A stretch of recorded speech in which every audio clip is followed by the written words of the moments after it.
Voter লিস্টে যাদের নাম ডিলিট হয়ে গেছে তারা অন্নপূর্ণা ভাণ্ডারে ৩,০০০ টাকা পাবেন না, এমনটাই জানিয়েছেন রাজ্যের মন্ত্রী অগ্নিমিত্রা পাল। তবে যাদের নাম এখনও বিচারাধীন আওতায় আছে তাদের ব্যাপারটা অন্য তিনি বলেছেন। কিন্তু যাদের নাম ডিলিট হয়ে গেছে এবং যারা ভারতীয় নাগরিক নন এবং যারা মারা গেছেন তারা কিন্তু কেউই অন্নপূর্ণা ভাণ্ডার টাকা পাবেন না। জুন মাস থেকে যে অন্নপূর্ণা ভাণ্ডার টাকা দেওয়া হবে সেটা কিন্তু বিচার বিশ্লেষণ করার পরেই কিন্তু অন্নপূর্ণা ভাণ্ডার টাকা দেওয়া হবে, এমনই তিনি জানিয়েছেন কালকের মন্ত্রিসভার বৈঠকে। চলুন এবার সংবাদ সম্মেলনে অগ্নিমিত্রা পাল কী বলেছিলেন চলুন একটু দেখে নিই। বলা হচ্ছে, এদিন মন্ত্রী অগ্নিমিত্রা পালকে প্রশ্ন করা হয় অন্নপূর্ণা ভাণ্ডার কি সবাই পাবেন। এর উত্তরে তিনি বলেন সবাই পাবেন। যারা যারা লক্ষ্মীর ভাণ্ডার পাচ্ছেন, এই অন্নপূর্ণার ভাণ্ডার পাবেন, সেই সবই ডাইরেক্ট বেনিফিশিয়ারি ট্রান্সফার হবে। কিন্তু দেওয়ার আগে ১লা জুন মুখ্যমন্ত্রী বলেছেন ১লা জুন থেকে ব্যাঙ্ক অ্যাকাউন্টে টাকা ঢুকে যাবে।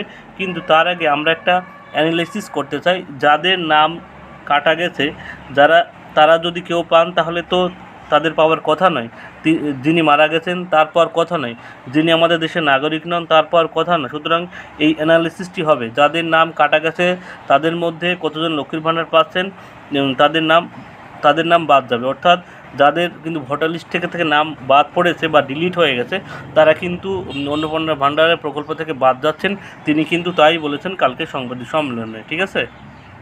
তারপরে বলা হচ্ছে, আর একটা প্রশ্ন কিন্তু তোলা হয়, লক্ষ্মীর ভাণ্ডার যারা পাচ্ছেন তাদের কি অন্নপূর্ণা পাওয়ার জন্য আবার ফর্ম ফিল আপ করতে হবে।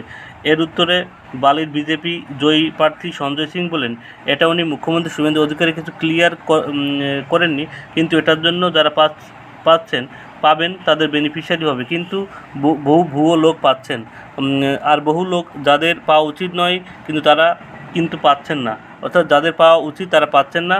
আবাস যোজনার ক্ষেত্রে একই হয়েছে, আবাস যোজনার নিজের লোকেদের আবাস দেওয়ার কাজ হয়েছে। এই জন্য আমরা মুখ্যমন্ত্রী আবেদন করেছি যে এটাও একটু ভেরিফিকেশন হোক, যাদের পাওয়া উচিত তারাই এটা পাক, যারা অলরেডি পেয়ে গেছেন তাদের জন্য ভেরিফিকেশন করা হোক।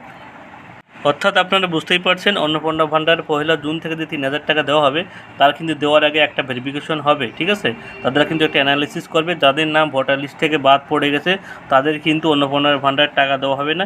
এটাই কিন্তু মাননীয় আমাদের রাজ্যের যে মন্ত্রী সেই কিন্তু অগ্নিমিত্রা পাল সেটাই কিন্তু জানানো হয়েছে।